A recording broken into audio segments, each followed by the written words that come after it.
মানুষ আসেনি পুজো দেখতে। আমি বলবো ট্রাফিক সিস্টেম যাতে ডিস্টার্ব না হয়। আগের বারে আপনারা খুব কেয়ার করেছিলেন, এবারেও দয়া করে কেয়ার করবেন, কারণ এয়ারপোর্ট যাওয়ার রাস্তা এটা অনেক মানুষকে এমার্জেন্সিতে এয়ারপোর্ট যেতে হয়, তারা কেউ যেন ফ্লাইট মিস না করে, এটা কিন্তু আমাদের দেখার পবিত্র কর্তব্য। এবারে চারিদিকে বন্যা হয়েছে, উত্তরবঙ্গ থেকে দক্ষিণবঙ্গ,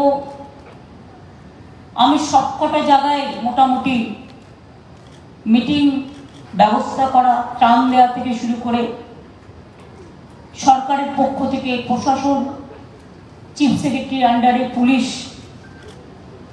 আমাদের দল এমনকি দলের নাম ব্যবহার করেনি, টোটালটাই আমরা পশ্চিমবঙ্গ সরকারের নামে কাজটা করেছি একটাই প্ল্যাটফর্ম থেকে। এবং আমার অনেক সহকর্মীরা সাহায্য করেছেন। একটা জায়গায় কিচেন তৈরি করে খাবার দেওয়া যায়, কিন্তু মনে রাখবেন এই সময় ড্রাই ফ্রুটটা খুব কাজে লাগে।